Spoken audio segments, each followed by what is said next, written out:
तं देवं कंसचाणूरमर्दनं देवकी परमानन्दं कृष्णं वन्दे जगद्गुरु। गुरुर्ब्रह्मा गुरुर्विष्णु गुरुर्देवो महेश्वर गुरुर्साक्षात् परब्रह्म तस्मै श्री गुरुवे नमः। नारायणं नमस्कृत्यं नरं देव नरोत्तमं देवीं सरस्वती व्यासं ततो जयमुदीरयेत् ततो जयमुदीरयेत्।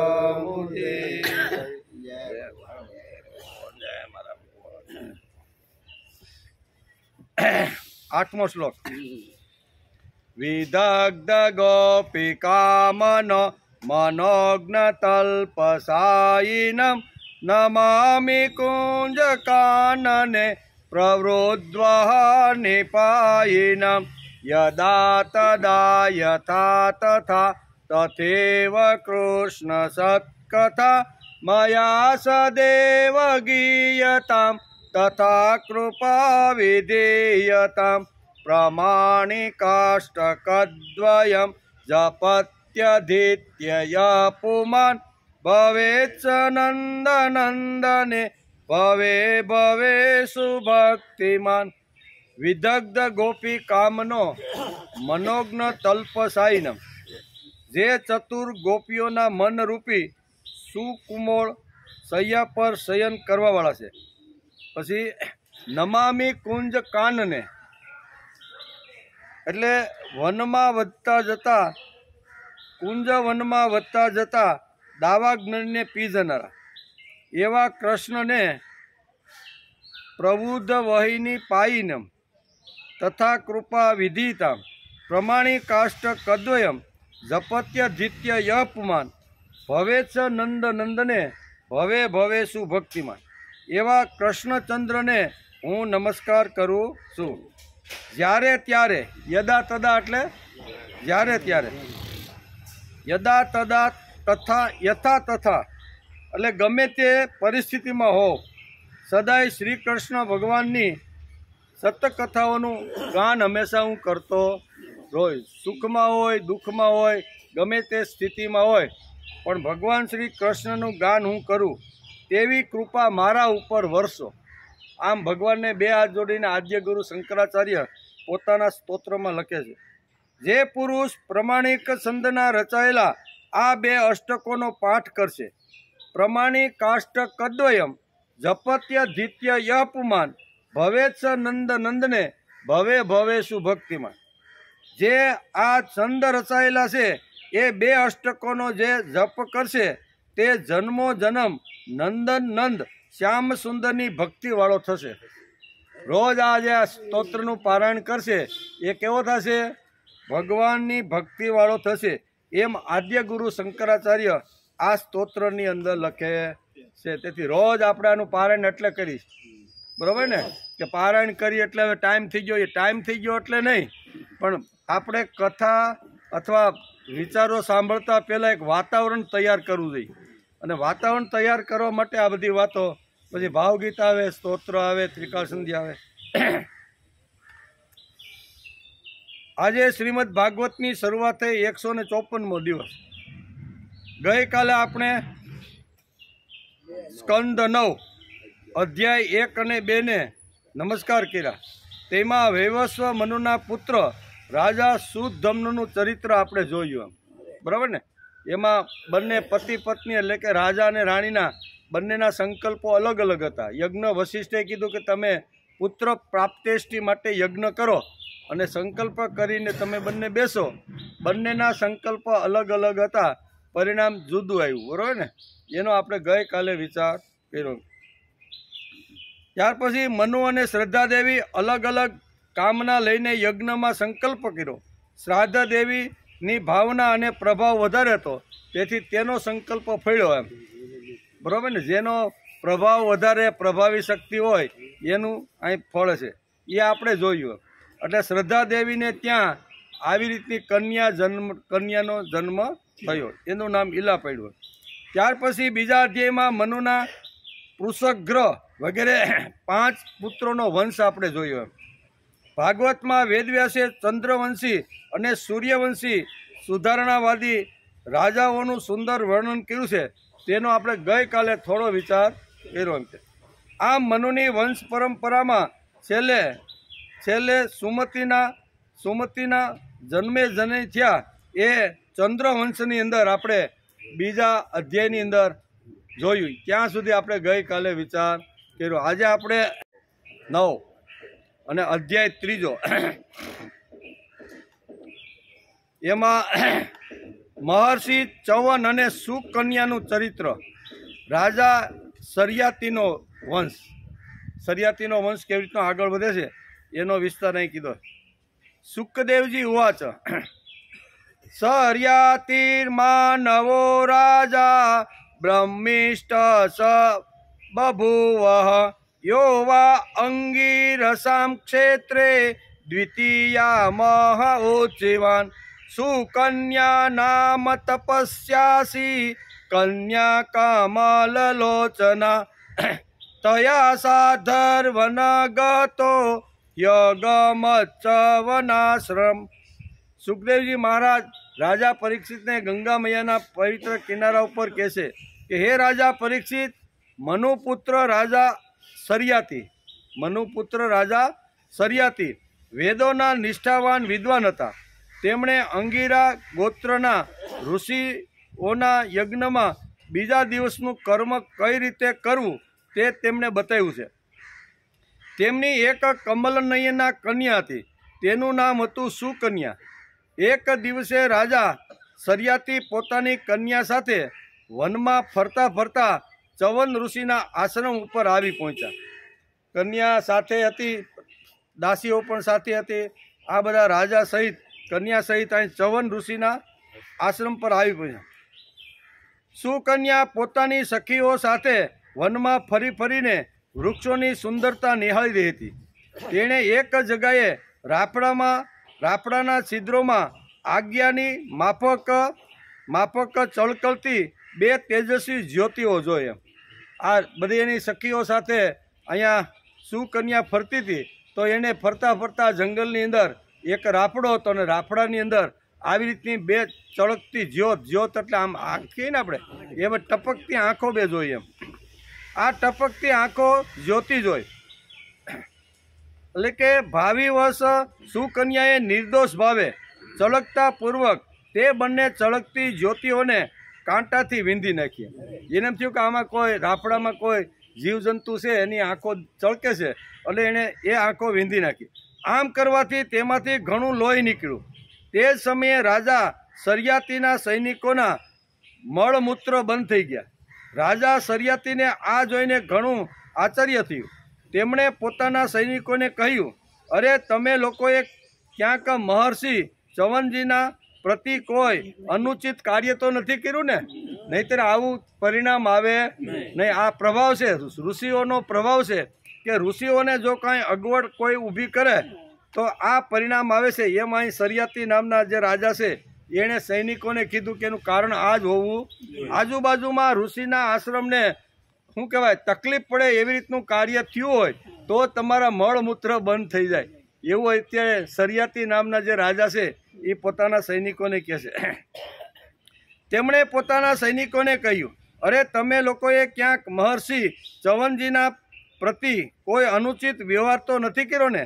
મને તો સ્પષ્ટ એવું જણાય છે કે આપણામાંથી કોઈને કોઈએ તેમના આશ્રમમાં કશોક અનર્થ કર્યો હોય એવું લાગે છે. નકર આ ઘટના ઘટે ને આપણા આશ્રમમાં આજુબાજુમાં આપણામાંથી કોઈ પણ આ અનર્થ કાર્ય કર્યું હોય તો જ આ ઘટના બને.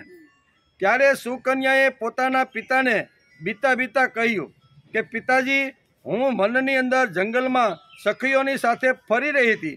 એ સમયે મેં એક ધૂળથી મોટો રાફડો જોયો અને રાફડાની અંદર આવી રીતની ચમકતી 2 આવી રીતની જ્યોતિ જોઈ અને એ જ્યોતિ જોઈ અને મને એમ થયું કે આ જ્યોતિ શેની છે? તેથી મોટી હળી લઈ અને એ જ્યોતિની આવી રીતની અંદર જવા દીધી. અંદરથી ઘણું બધું લોહી નીકળ્યું. એટલે મારાથી આ કામ થઈ ગયું છે એમ પોતાની દીકરી સુકન્યાએ રાજાને કીધું. મેં થોડો અપરાધ જરૂર કર્યો છે. મેં અજાણતા 2 જ્યોતિઓને કાંટાથી વીંધી નાખી છે. પોતાની કન્યાની આ વાત સાંભળીને સરિયાતી ગભરાઈ ગયો. રાજા ગભરાઈ ગયો કે આ તો બહુ, કારણ કે અહીંયા ચવન ઋષિ તપસ્યા કરતા હતા અને માથે આવી રીતનો રાફડો થઈ ગયો. આટલી મોટી સાધના, આટલી મોટી તપસ્યા જે ઋષિ કરતા હતા અને એ ઋષિને અહીંયા વિઘ્ન આવ્યું એમ, એટલે આ બધું બંધ થઈ ગયું છે. એ બધા કારણો છે. મેં થોડો અપરાધ કર્યો છે. મેં અજાણતા જ આ જ્યોતિને વીંધી નાખી છે. પોતાની કન્યાની વાત સાંભળીને સરિયાતી ગભરાઈ ગયા. તેમણે ધીરે ધીરે સ્તુતિ કરીને રાફડામાં છુપાયેલા ચવન મુનિને પ્રસન્ન કર્યા. ધીમે ધીમે રાફડો ખોદી અને આ લોહી ક્યાંથી વહેતું રહેલું છે એ જોયું તો અંદર ચવન મુનિ હતા એમ કે. ત્યાર પછી ચવન મુનિની ઈચ્છા જાણીને તેમણે પોતાની કન્યા તેમને સમર્પિત કરી દીધી અને આ સંકટથી છૂટીને ખૂબ જ સાવધાનીપૂર્વક તેમની અનુસૂચિ લઈને તેઓ પોતાની રાજધાનીમાં પાછા આવ્યા. જેણે ભૂલ કરી હોય એ ભૂલ પોતે જ સ્વીકારી લેવી જોઈએ એવું રાજાને લાગ્યું. એટલે એમની દીકરી હતી, રાજકુમારી હતી, બરોબર ને, અને વૈભવની અંદર ઉછળેલી હતી. હવે અહીંયા ચવન ઋષિ તો વૃદ્ધ થઈ ગયા હતા, પણ કૃત્ય ભૂલથી કે અજાણતા કે જે કાંઈ કૃત્ય થયું એ કૃત્યની જવાબદારી મારી છે. ઘણીવાર આપણે કૃત્યની જવાબદારી બીજા ઉપર ઠોકી દઈએ. આપણો દીકરો નાપાસ થાય, બરોબર ને, સારો એવો, એના માટે 10મા ધોરણમાં કે 12મા ધોરણમાં ખૂબ સારી રીતે વ્યવસ્થા કરી હોય, સારામાં સારા શિક્ષકો રોકીને એક્સ્ટ્રા ટ્યુશન પણ કરાવ્યા હોય, ઘરની અંદર માં પણ જાગતી હોય, દીકરો જ્યાં સુધી અભ્યાસ કરતો હોય, આ બધું થાય ને પરીક્ષા આવે અને પરિણામ જ્યારે આવે ને ત્યારે દીકરો જ્યારે નાપાસ થાય ને ત્યારે બાપા પૂછે કે મેં આટલા ખર્ચા કર્યા, આટલા ટ્યુશન રાખ્યું, તું આટલું કેમ નાપાસ થયો? તો કે તમે અહીં ટ્યુશન રાખ્યું એ બરાબર છે, પણ ક્લાસમાં શિક્ષક મને બરોબર ભણાવતા. જવાબદારી કોના ઉપર? નાપાસ થાય એટલે બીજા ઉપર માણસ પોતાની જવાબદારી ઢોળી દેતો, પોતાના ઉપર જવાબદારી લેવા માટે કોઈ તૈયાર નથી. ભાગવતકાર વેદવ્યાસ તપોવનની અંદર જે વખતે સરિયાતી નામના રાજા પોતાની સુકન્યાને સાથે લઈને આવ્યા, સુકન્યાની પોતાની ભૂલ હતી, રાજકુમારી હતી, બરોબર ને, એણે કીધું કે મારાથી જ આ ભૂલ થઈ ગઈ છે. તો રાજા કે કાંઈ વાંધો નહીં, જેણે ભૂલ કરી હોય એને તો આ ભોગવવું પડે. તેથી ભલે વૃદ્ધ થઈ ગયા છે, કેવા ચવન ઋષિ કેવા છે? વૃદ્ધ થઈ ગયા છે. હવે બંને આંખો એની જતી રહી છે અને આશ્રમમાં હવે એની સેવા કરે એવું કોઈ રહ્યું નથી. એટલે તારે હવે એની સાથે પરણી જવાનું અને પરણી અને તારે એની કાયમ માટે સેવા કરવાની છે. જેણે ભૂલ કરી હોય, બરોબર, એને જ આવી રીતનું ભોગવવું પડે. આ શાસ્ત્ર આપને સમજાવે છે. નહીતર આટલો મોટો રાજા એ ધારત તો ઋષિના આશ્રમમાં ઘણા માણસોને સેવા કરવા મોકલી દેત ને, કે રાજા પાસે તો ઘણું બધું આવી રીતનું હોય કે ભાઈ તમારે 2 જણાએ તો ચવન ઋષિને ઉઠતા બેઠતા ખાવા પીવા જે કાંઈ જરૂરિયાત પડે એ તમારે એને તમારે સંભાળવાના. આવું કરી શકે કે નહીં? સામાન્ય આજનો વૈભવવાન પુરુષ પણ ઘરની અંદર રસોઈઓ અલગ રાખે, કપડાં ધોવાવાળો અલગ રાખે, પોતા બધું રાખી શકે. તો એ તો રાજા હતો, પણ રાજા કહે છે કે જેણે આ કૃત્ય કર્યું છે એને જ આ ભોગવવું પડે. તેથી સુંદર મજાની સુકન્યા એકદમ રૂપાળી, એકદમ આવી રીતે વૈભવમાં ઉછળી નાના મોટી કૂદીને થઈ હતી. એને કીધું કે તારે હવે ચવન ઋષિ સાથે પરણી જવાનું અને તારે જ એનો સંસાર કાયમ માટે જ્યાં સુધી બંને રહ્યો ત્યાં સુધી પૂરો કરવાનો છે. આમ કરી રાજા અહીંયા સુકન્યાનું કાંડું ચવન ઋષિના હાથમાં આપી અને પોતાની રાજધાનીમાં આવ્યો. આવો પ્રસંગ વેદવ્યાસે ભાગવતના 9મા સ્કંદની અંદર 3જા અધ્યાયની અંદર સુંદર આ કથાઓ લખી છે. આપણે અગાઉ પણ જોતા હતા કે વેદવ્યાસે જે વખતે શરૂઆત કરી શ્રીમદ ભાગવતની, ત્યારે એમણે પોતે જ કીધું છે કે શ્રીમદ ભાગવતની અંદર જે કાંઈ કથાઓ આવે છે ને, ઘણી કથા કાલ્પનિક છે, ઘણી વાસ્તવિક છે, ઘણી ઐતિહાસિક છે અને ઘણા રૂપાત્મક રૂપે કરેલી છે. આ બધી કથાઓ શા માટે છે? તો કે કથાના માધ્યમથી સમાજના અંતિમ માણસ સુધી જે સત્ય સિદ્ધાંતો છે એ લઈ જવાનો વાત છે બધી, બરાબર. તો આ બધી વાતો અહીંયા સુકન્યા અને સરિયાતી નામના જે પિતા અને પુત્રી હતા એની કથા વેદવ્યાસે બહુ સરસ રીતે અહીંયા સમજાવવાનો પ્રયત્ન કર્યો છે. અહીં સુકન્યા પરમ ક્રોધી ચમન ઋષિને પોતાના પતિ રૂપે પ્રાપ્ત કરીને ખૂબ જ સાવધાનીપૂર્વક તેમની સેવા કરવા, કારણ કે પિતાએ જેનો હાથ સોંપી દીધો હતો એટલે સેવા કરવા લાગી. સેવા કરીને તેમને પ્રસન્ન કરવા લાગી. તે મુનિની મનોવૃત્તિને પારખીને તે પ્રમાણે જ વર્તન કરવા કે જે ઋષિને જે કાંઈ મારા પતિને જોઈ એનું મન એણે પારખી લીધું. સમયસર બધી જ વસ્તુ હાજર, એને ક્યારે સીંધવું પડે નહીં કે મારા પતિને ક્યારે કેવી રીતની જરૂરિયાત છે. આ સુકન્યા નામની જે સરિયાતીની જે પુત્રી હતી એ બધું આ ઋષિનો પત્ની તરીકે સેવા કરવા લાગી. થોડો સમય વીતી ગયો. સુંદર મજાનો આશ્રમ છે. આશ્રમમાં તો ઘણા બધા લોકોની આવન જાવન હોય જ.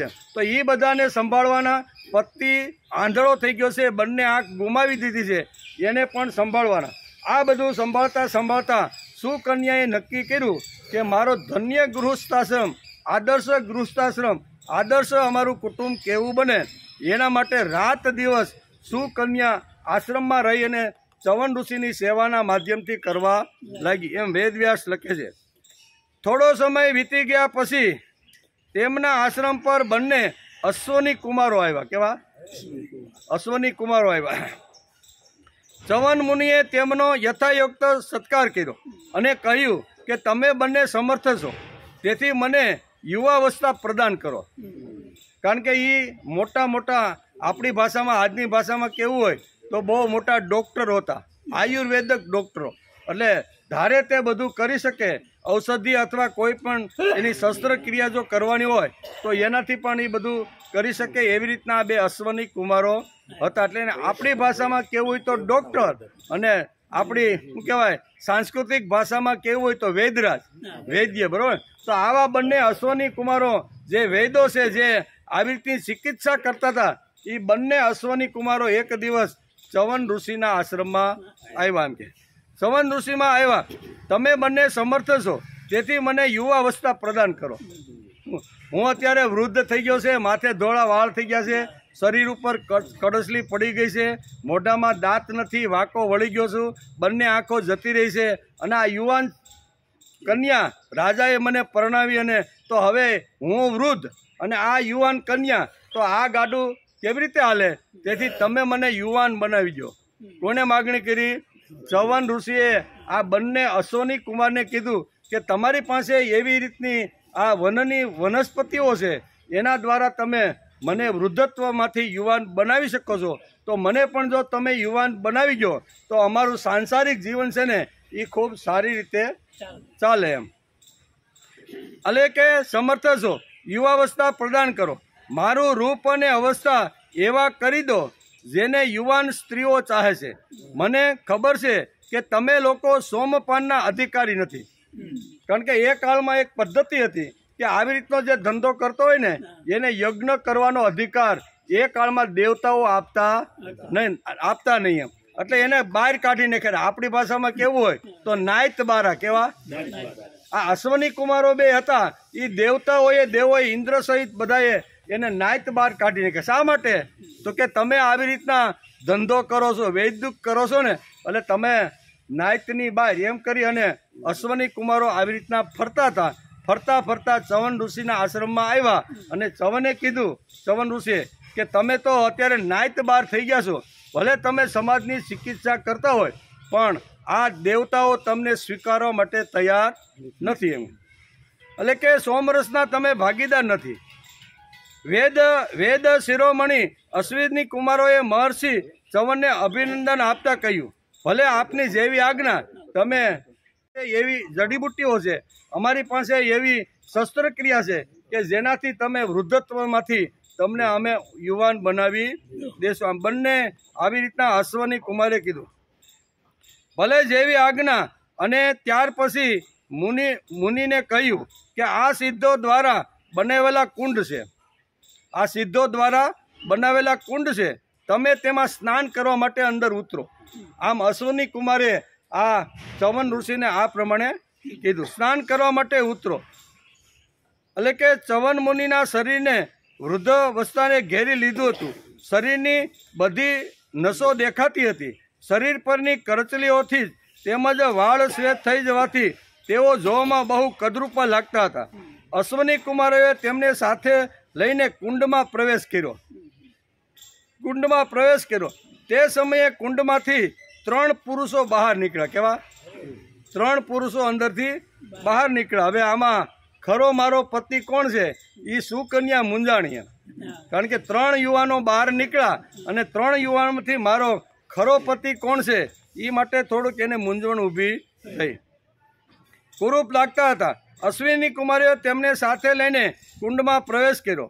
તે સમયે કુંડમાંથી 3 પુરુષ બહાર નીકળ્યા. તે 3 કમળની માળા, કુંડળ અને સુંદર વસ્ત્રો પહેરેલા એક સરખા જ લાગતા હતા. એમાં કોઈ વર્તાય નહીં. જેમ અત્રિ અને અનસુયા ના તપોની અંદર બ્રહ્મા વિષ્ણુ ને ભગવાન આવ્યા, બરાબર ને, કસોટી કરવા માટે, તો એ પોતે જ ફસાઈ ગયા. જો તમારે આવી રીતનું કરવાનું હોય તો અનસુયા માતા એને બાળક બનાવી દીધા. પછી આ બધી આવ્યું કોણ? દેવીઓ આવી કે આમાં અમારા પતિને અમને કાંઈ ખબર પડતી, આમાં એકાબીજાનો વિષ્ણુનો શિવ લઈ જાય ને શિવનો વિષ્ણુ લઈ જાય તો મોટું આવી રીતનું અનર્થ ઊભું થાય. તેથી તમે જ હવે અમને અમારા પતિને હોપી દો. આ સ્થિતિ અત્યારે અહીંયા છે. એક સરખા 3 આવી રીતના યુવાન લાગતા હતા. સુકન્યા મુંજાણી કે આ 3 એક સરખા હાથમાં 3 માળા, એકદમ રૂપના અવતાર છે. તો આમાં મારો પતિ કયો છે? કુંડમાં સ્નાન કરવા માટે તો ગયા હતા, પણ બહાર નીકળતા આવી રીતના 3 યુવાનોને અહીંયા જોયા. 3 એક જ સરખા, એક જ રીતના હતા. એટલે થોડીક એને મૂંઝવણ પણ ઊભી થઈ. તેઓ ખૂબ સુંદર અને સ્ત્રીઓને પ્રિય લાગે તેવા હતા. પરમ સાધ્વી સુકન્યાએ જ્યારે જોયું કે આ 3 એક સરખી આકૃતિના તથા સૂર્ય જેવા તેજસ્વી છે, ત્યારે પોતાના પતિને ન ઓળખતા તેણે અશ્વિની કુમારનું શરણું લીધું. એમ અશ્વની કુમાર પાસે ગયા સુકન્યા કે આમાં તો અમારું કાંઈ ધ્યાન પડતું નથી. એમ તેના પાતિવ્રત્યથી અશ્વની કુમારો બહુ પ્રસન્ન થયા. સારું થયું તમે મારી પાસે આવ્યા. એમ એટલે એનું પતિ પાત્યવ્રત જોઈ અને અશ્વની કુમારો એકદમ ખુશ થયા. તેના પાતિવ્રત્યથી અશ્વિની કુમારો બહુ પ્રસન્ન થયા. તેમણે સુકન્યાને તેના પતિ બતાવી દીધા કે આ તમારો પતિ, આ તમારા ચવન જે ઋષિ હતા ને એ યુવાન બનીને રૂપનો અવતાર થઈને આવ્યો છે. એમ કરી અને એ યુવાનને અત્યારે અહીંયા કાંડું પકડીને સુકન્યાના હાથમાં અશ્વની કુમારે સોંપી દીધા. અને પછી ચવન મુનિની આજ્ઞા લઈને વિમાન દ્વારા આ બંને અશ્વની કુમારો ચાલ્યા. આવું વર્ણન અત્યારે આવ્યું છે. થોડા સમય પછી યજ્ઞ કરવાની ઈચ્છાથી રાજા એટલે કે સરિયાતી ચવન મુનિના આશ્રમ ઉપર આવ્યા. તેણે જોયું કે તેમની પુત્રી સુકન્યા એક સૂર્ય જેવો તેજસ્વી પુરુષ બેઠેલો છે. તેની સાથે આનંદ કિલોલ કરે છે. સુકન્યાએ તેમના ચરણોમાં પ્રણામ કર્યા. સરિયાતીએ તેને આશીર્વાદ ન આપ્યા અને કંઈક નારાજી વ્યક્ત કરી. એમ કે મેં તો આ વૃદ્ધ ચવન ઋષિને હું અત્યારે અહીંયા શું કહેવાય એને પતિ તરીકે ચવન ઋષિને આપીને ગયો તો આવી ઘટના કેમ કરી? આ યુવાનની સાથે મારી સુકન્યા નામની જે કન્યા છે એ આવી રીતે શા માટે બેઠી છે? એટલે રાજા સરિયાતીને થોડુંક દુઃખ થયું, બરોબર. એણે એનું હામું પણ જોયું નહીં. વ્યક્ત કરતા બોલ્યા, અરે દુષ્ટ બુદ્ધિવાળી, આ તે શું કર્યું? એમ કારણ કે યુવાનની સાથે અહીંયા પોતાની સુકન્યાને જોઈ એટલે કે દુષ્ટ બુદ્ધિની તે આ શું કર્યું? શું તે સર્વના વંદની ચવન ઋષિ સાથે આવો ધોખો કર્યો? એને છોડીને તું આ યુવાન છોકરા હારે પરણી અને એની સાથે કિલોલ કરે છે, તો તે ધોખો કર્યો છે. એમ એના પિતા સરિયાતી જે રાજા હતા એ આમ કહે છે. સમજીને એટલે કે ધોખો કર્યો અવશ્ય. તે તેમને વૃદ્ધ અને તારા કામના ન સમજીને છોડી દીધા અને આ યુવાન સાથે દોસ્તી કરી અને એમની સાથે તે લગ્ન કરી લીધા. આવું રાજાને લાગ્યું. રાજાએ આગળની કાંઈ વાત જાણી નહોતી, પણ એ વૃદ્ધ ચવન ઋષિને આવી રીતના સોંપીને ગયા હતા, તો આ વૃદ્ધની જગ્યાએ યુવાન એની સાથે કેમ બેઠો છે? આ દ્રશ્ય જ્યારે રાજાએ જોયું ત્યારે રાજાને ઘણું દુઃખ થયું. તારો જન્મ ખૂબ ઊંચા કુળમાં થયો છો અને તું આવું હીન કામ કરે છે? મેં તને જેના હાથમાં સેવા કરવા માટે સોંપી હતી એને તું છોડી અને નવ યુવાન સાથે તું આવી રીતની સંસાર કરવા લાગી. આપણું કુળ ક્યાં અને તું ક્યાં, કુળ ઘાતીની. આમ કરીને ઘણા આકરા શબ્દો સરિયાતી પોતાના પિતા અહીંયા સુકન્યાને કહે છે. એટલે કે કુળમાં થયો છે. આવી વિપરીત બુદ્ધિ તને કઈ રીતે પ્રાપ્ત થઈ? તારો આ વ્યવહાર તો કુળને કલંકિત કરનારો છે. અરે અરે રામ રામ, તું નિર્જલ થઈને ઝાર પુરુષની સેવા કરી રહી છે અને આ પ્રમાણે પોતાના પિતા અને પતિ બંનેના વંશને ઘોર નરકમાં લઈ જનારી છો. મને પણ નરકમાં અને જેને તે છોડી દીધા છે તે અને અત્યારે જેની સાથે સંસાર કરે છે તે આ બધાની કુળ ઘાતકી તું બધાને નરકમાં લઈ જવા માટે ઊભી થાય. તો આમ એના પિતાએ ઘણા આકરા શબ્દોની અંદર અહીંયા શું કહેવાય સુકન્યાની ઝાટકણી કાઢી છે. આ પ્રમાણે કહેવાથી પવિત્ર હાસ્યવાળી સુકન્યાએ પ્રસન્ન વદને કહ્યું. ગમે તેટલા આકરા શબ્દ કીધા પણ એકદમ એનું મન પ્રસન્ન હતું. એમ કે પ્રસન્ન વદને કહ્યું કે હે પિતાજી, આ આપના જમાઈ સ્વયં ભૃગુનંદન મહર્ષિ ચવન જ છે. તમે મને કીધું કે આ યુવાન સાથે ક્યાં પરણીને તું આવી, મેં તો તને વૃદ્ધ એવા ચવન ઋષિ સાથે તારો હાથ એના હાથમાં સોંપ્યો તો એની સેવા કરવા માટે. તું આવી રીતનું કરે છે એટલે અહીં કહે છે કે તમારી ભૂલ થઈ છે.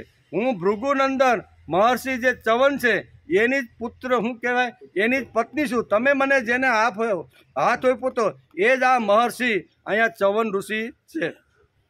ત્યાર પછી તેણે પોતાના પિતાને મહર્ષિ ચવનને યૌવન અને સૌંદર્યની પ્રાપ્તિની બધી હકીકત કહી સંભળાવી. આ બધું સાંભળીને રાજા સરિયાતી અત્યંત વિસ્મિત થઈ ગયા. કારણ કે આગળ કડક શબ્દોમાં બધું ન કહેવાનું બધું કહી નાખ્યું એટલે થોડાક મૂંઝાણા એમ વિસ્મિત થઈ ગયા.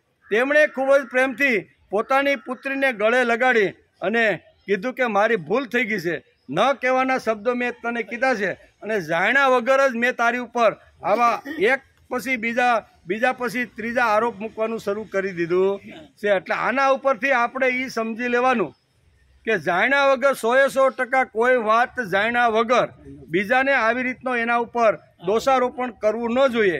એમ ભાગવતકાર અહીંયા પિતા અને પુત્રીના સંવાદ રૂપે આપને સમજાવે છે. કારણ કે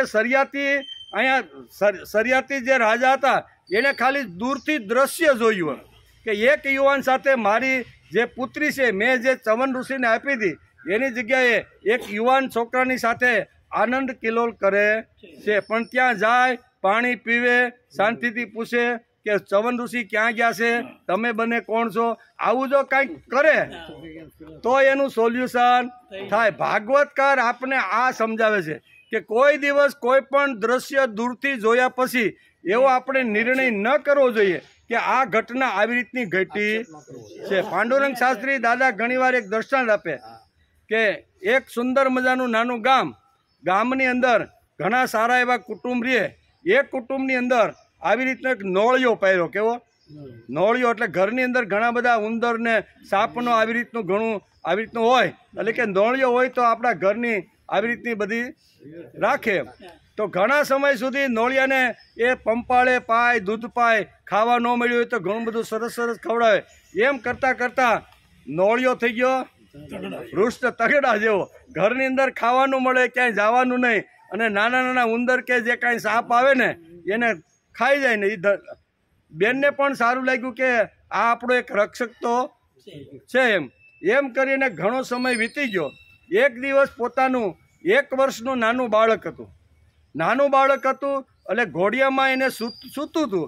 એટલે કે હવે આને ડિસ્ટર્બ ક્યાં કરવું, પાણી ભરવા જવાનું હતું. એટલે એને કીધું કે નોળિયો તો ઘરમાં છે જ ને, આપણું કાંઈ બગાડશે નહીં. એટલે એ વિચાર કરી હેલ માથે લઈ અને પાણીયારું જૂના કાળમાં દૂર હોય બરાબર, ગામથી થોડે દૂર હોય એટલે પાણી ભરવા માટે એ બેન ગયા. પાછળ એવી ઘટના ઘટી કે નાગ ત્યાં નીકળ્યો એમ. અને નાગ નીકળી અને ઘોડિયાની પાસે બાળકને કરડવા માટે જાય છે. નોળિયાએ દૂરથી જોયું કે આ તો મેં જેનું ખાધું છે ને એના જ બાળકને અત્યારે આ કરડવા માટે જાય છે. એટલે એકદમ જોરથી આવી અને બેની લડાઈ શરૂ થઈ ગઈ. લડાઈ શરૂ થઈ 15-20 મિનિટ લડાઈ હાલી બેની, નાગની અને નોળિયાની. અને નોળિયો એટલો હૃષ્ટપુષ્ટ હતો ખાધે પીધે સુખી હતો ને એટલે નાગના 2-4 કટકા કરી અને થોડું ખાઈ ગયો ને લોહી લુહાણ મોઢું થઈ ગયું. લોહી લુહાણ મોઢું થયું, બાળક બચી ગયો, બરાબર. અને એને એમ થયું છે કે મેં એક સારું કામ કર્યું છે ને તો મારી માલકણ આવે ને એટલે હું એને દૂરથી બતાવી દઉં કે મેં એક સારું કામ કર્યું છે. એટલે બેન તો પાણી ભરવા માટે દૂર દૂર થોડાક ગયા હતા અને આવતા 15-20 મિનિટ લાગી. નોળિયો ઉમરામાં એની રાહ જોવે અને રાહ જોવે છે એટલે મોઢું કેવું છે? લોહી લુહાણથી ભરેલું મોઢું છે. બેને દૂરથી જોયું કે હું તર્ક બુદ્ધિ ચલાવવા લાગી કે હું પાણી ભરવા ગઈ ને ત્યારે મારું 1 વર્ષનું બાળક ઘોડિયામાં હું સૂતું મૂકીને ગઈ હતી, બરોબર. પણ આ હરામખોરે અત્યાર સુધી મેં એને ખવડાવ્યું પીવડાવ્યું, આટલો હૃષ્ટપુષ્ટ કર્યો અને મારા બાળકને જેણે આવી રીતનું મારીને આ ખાઈ લોહી તો જ એના મોઢા ઉપર હોય. આવો અંદાજ કરી દૂરથી જોવે છે કે આવી રીતનો જેને મેં પાડ્યો, જેને મેં પોસ્યો, એણે જ્યારે મારા દીકરાને આવી રીતનો ખતમ કરી નાખ્યો છે. આવો વિચાર કરી અને બેન અહીંયાની પાસે આવે છે ઉમરામાં તો આ કહે છે કે ખુશખુશાલ છે. કોણ? નોળિયો. એને એમ થયું કે મારી માલકને હું કહી દઉં, પણ માલકને વિચાર કર્યો કે આણે મારા દીકરાને ખતમ કરી નાખ્યો છે. તેથી માથે પાણીનું મોટું જે બેડું હતું ને એ નોળિયા ઉપર માર્યું અને નોળિયો મરી ગયો. પછી બેન તો દોડતા દોડતા કે મારા દીકરાને શું થયું છે, ત્યાં તો એ ઘસઘસાટ ઊંઘતો રહેલો છે. બાજુમાં નાગના ટુકડા પીડ્યા છે નાના. તો આ શું થયું કે જોયા વિના, સાંભળ્યા વિના, બધો અંદાજથી જો માણસ જો કામ કરવા લાગે તો ઘણીવાર આવી રીતનો અનર્થ થતો હોય છે. તેથી વેદવ્યાસ જેવા મહાપુરુષ આવી નાની નાની વાર્તાઓને એના માધ્યમથી સમજાવે છે કે કોઈ પણ આપણે કામ કરીએ ત્યારે એના ઉપર કોઈ પણ ડગલું ભરતા પહેલાં ઘણો બધો વિચાર કરી લેવો જોઈએ. આ સરિયાતી નામના રાજાએ વિચાર ન કરતા પોતાની સુકન્યા નામની કન્યાને એના ઉપર ઘણા ચારિત્રના અને કુળના આરોપ લગાવી અને ન કહેવાના શબ્દો કીધા છે. અમારું કુળ તો ડૂબાડ્યું, પણ અહીંયા ચવન ઋષિના કુળને પણ આ ડૂબાડનારી આવા અનેક આકરા શબ્દો કીધા. પણ સાચી હકીકત જ્યારે જાણી ત્યારે સરિયાતી રાજા શરમાઈ ગયા, ગળે દીકરીને લગાડી કે તે તો બહુ મોટું સરસ કામ કર્યું છે. દીકરી આવી રીતની વાત કરી કે હું જેની સાથે પ્રેમ કરું છું, જેની સાથે હું અત્યારે બેસી, એ જ મારા પતિ ચવન ઋષિ છે. આવી ઘટના જ્યારે આવી રીતના ભાગવતની અંદર વેદવ્યાસે લખી છે એને આજે આપણે સમજવાનો પ્રયત્ન કરીએ છીએ. મહર્ષિ ચવનને એટલે કે ચવનને વીર સરિયાતી પાસે સોમયજ્ઞનું અનુષ્ઠાન કરાયું અને સોમપાનના અધિકારી ન હોવા છતાં પણ પોતાના પ્રભાવથી અશ્વની કુમારને સોમપાન કરાવ્યું, બરોબર ને? કારણ કે સોમપાનથી અહીંયા કરાવ્યું અને સોમપાનના અધિકારી ન હોવા છતાં પણ પોતાના પ્રભાવથી અશ્વની કુમારને સોમપાન પાયું. અધિકાર એનો હતો નહીં, કારણ કે અધિકારથી બહાર હતા. પણ અહીંયા સરિયાતીએ જે યજ્ઞ કર્યો અને એના અધ્વર્યો હતા ચવન ઋષિ, એટલે ચવન ઋષિ જે પ્રમાણે કે એ પ્રમાણે રાજાએ કરવાનું હોય. તેથી સોમપાનના અધિકારી બંને અશ્વની કુમારને બનાવ્યા એવું વેદવ્યાસ લખે છે. ઇન્દ્ર ખૂબ જલ્દી ક્રોધાવસ્થામાં આવી ગયો, કારણ કે અમે જેને તડીપાર કર્યો છે, અમે જેને સોમયજ્ઞના અધિકારી નથી બનાવ્યા, તો આ ઋષિ એના મનમાં સમજે છે અમે જેને આ દૂર કર્યા છે એને જ સોમપાન કરીને એના અધિકારી બનાવ્યા છે. એટલે ઇન્દ્ર રાજા એકદમ ક્રોધની અંદર આવી ગયા. એટલે કે ઇન્દ્ર ખૂબ જલ્દી ક્રોધાવેશમાં આવી જાય છે. તેથી તેઓ આ સહી ન શક્યા. તેમણે ચીડાઈને સરિયાતીને મારવા માટે વજ્ર ઉઠાવ્યું. મહર્ષિ ચવને વજ્ર સાથે ઇન્દ્રના હાથને ત્યાં જ થંભાવી દીધો. ત્યારે બધા દેવતાઓએ અશ્વની કુમારને સોમરસમાં ભાગ આપવાનું સ્વીકારી, બરોબર. ચવન ઋષિએ કીધું કે ભાઈ તમે અહીંયા આવ્યા છો અને અહીંયા તમે અશ્વની કુમારને મારવા માટે તમે જે ઊભા થયા છો અથવા રાજાને ખતમ કરવા માટે ઊભા છો, તો એ શક્ય નથી. એટલે તાકાત ઋષિમાં તો હોય જ છે. એટલે ઋષિ અહીંયા દેવતાઓના જે હથિયાર જે અહીંયા રાજાને સરિયાતીને મારવા માટે જે સજ્જ કર્યા હતા એ બધા જ હથિયાર ચવન ઋષિએ ત્યાં અટકાવી દીધા. ઇન્દ્રને પાસે બેસાડ્યો અને ઇન્દ્રને પાસે બેસાડીને કીધું કે આની ભાઈ શું ભૂલ છે? આ કદાચ વેદુ કરતો હોય, કોઈના ભાંગલ તૂટા ટાટિયા હોય અથવા કોઈને શારીરિક પ્રોબ્લેમ હોય અને એ જો એને સારા કરતો હોય તો તમને એમાં વાંધો શું છે? તમે એને નાય દ્વારા કાઢી દીધા અથવા સોમરસના તમે અધિકારમાંથી તમે એને આવી રીતના જુદા કર્યા છે, તો આ તમારા જેવા ઇન્દ્ર જેવા રાજાને આ શોભતું નથી. ઘણી બધી ચર્ચા થાય. વેદવ્યાસે લખી છે કે ઇન્દ્ર અને અહીંયા ચવન ઋષિ સાથે ઘણી બધી ચર્ચાઓ થાય છે. બધી જ અહીંયા ચવન ઋષિ બહુ ભાર દઈ અને બધી જ વાતો એને સમજાવે છે, તર્કથી સમજાવે છે, બુદ્ધિથી સમજાવે છે કે તમે આજે પગલું ભર્યું ને એ ખૂબ જ ખોટું ભર્યું છે. હવે હું તમને કહું છું કે આજથી તમે બંને અશ્વની કુમારોને અહીંયા સોમરસના તમે ભાગીદાર બનાવો. અને બનાવ્યા છે. અહીંયા ચવન ઋષિમાં તાકાત હતી અને તેથી તેઓ આ સહી ન શક્યા. તેમણે ચીડાઈને સરિયાતીને મારવા માટે વજ્ર ઉઠાવ્યું. મહર્ષિ ચવને વજ્ર સાથે ઇન્દ્રના હાથને ત્યાં જ થંભાવી દીધો. ત્યારે બધા દેવતાઓએ અશ્વની કુમારને સોમરસમાં ભાગ આપવાનું સ્વીકારી લીધું. તે લોકોને વૈદ્ય હોવાના કારણે પહેલા અશ્વની કુમારો સોમમાંથી બહિષ્કાર એનો કરવામાં, કારણ કે કેવા હતા એ વૈદ્ય હતા. ડોક્ટર હોય તો એને આપણે અહીંયા સોમરસના અધિકારી બનાવતા નથી. આમ કરી અને બંનેને આવી રીતના બહાર કાઢ્યા. શ્રીમદ ભાગવતની અંદર આ સુંદર કથા આવી છે, બરોબર ને? આ કથા જે આવી છે એ બહુ સુંદર છે. ભાગવતમાં ઘણી મનોહારી કથાઓ છે. તેમાંની એક આ ચવન ઋષિની કથા અદ્ભુત અને મનોહારી કથા ભાગવતકારે ભાગવતની અંદર લખી છે. સુકન્યા એક રાજાની રાજકુંવરી હતી. તે જંગલમાં ગઈ. ત્યાં તેમણે એક રાફડામાં તેણે કંઈક ચમકતું જોયું. સળી નાખી. પછી પરિણામ એ આવ્યું કે રાફડાની અંદર બેઠેલા ચવન ઋષિની આંખો ફૂટી ગઈ. સુકન્યાને લાગ્યું કે ચવન ઋષિના શરીરમાં મારા લીધે વ્યંગ થયો છે, તો તેનું જીવન ચલાવવાની જવાબદારી પણ મારી છે. રાજાએ તો સુકન્યાનો હાથ એને સોંપી દીધો હતો, પણ સુકન્યાને થયું કે જવાબદારી તો થાય, એની ભૂલ થઈ. એટલે એમને આ કથાની અંદર બહુ સરસ રીતે આ ઘટના વેદ વ્યાસે લખી છે. એનું કારણ તેને ચવન ઋષિને સંભાળવાની જવાબદારી ઉપાડી હતી.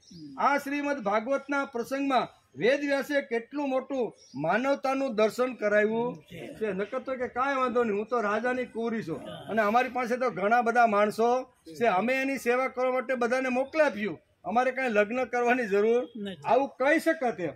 પણ અહીંયા આટલી સુંદર હોવા છતાં, યુવાની હોવા છતાં અને એક રાજાની રાજકુંવરી હોવા છતાં પણ એણે સામેથી પિતાની આજ્ઞા સ્વીકારી લીધી કે પિતા, તમે મારો હાથ જેના હાથમાં સોંપશો એ હું એની સાથે પરણવા માટે તૈયાર છું અને આ સંસાર ચાલો. સુકન્યા એટલે રાજા સરિયાતીની પુત્રી, નવયુવાન, અતિ સૌંદર્યનો ખજાનો અને રાજકુંવરી હોવા છતાં અતિ વૃદ્ધ ચવન ઋષિને પરણી ગઈ. સુંદર મજાની કથાનો જો ઊંડા આપણે ઉતરીએ તો ચવન ઋષિ અને આ સરિયાતી રાજા અને સુકન્યાનો આજે આ કથા જે ભાગવતકારે લખી છે એ અતિ સુંદર કથા છે. આમાં માનવતાનું કેટલું મોટું દર્શન થાય છે. સુકન્યા એટલે ઉન્નત વિચારની કન્યા છે એવું વેદવ્યાસ લખે છે. અને પરીક્ષિતે સુખદેવજી મહારાજને ગંગા મૈયાના પવિત્ર કિનારા ઉપર આ અત્યારે સુકન્યા અને ચવન ઋષિ આ બંનેનો સાંસારિક જીવન કેવી રીતનું હતું, કઈ ઘટના ઘટી, એ પરીક્ષિત રાજાને અત્યારે સુખદેવજી સમજાવી રહ્યા છે. કોઈ પણ યુનિવર્સિટી માગ્યા વગર માનવતા હ્યુમિનિટીનો કોઈ મોટો અભ્યાસ ગૃહ સંસ્થામાંથી થયો નહીં હશે. સુકન્યાનો આગ્રહ જોઈને તેમના પિતા રાજા સરિયાતી હોવા છતાં તેને ચવન ઋષિ સાથે પરણાવી દીધી. ચવન ઋષિ તો વૃદ્ધ હતા. ચવન ઋષિ ત્યારબાદ યુવાન બની ગયા છે.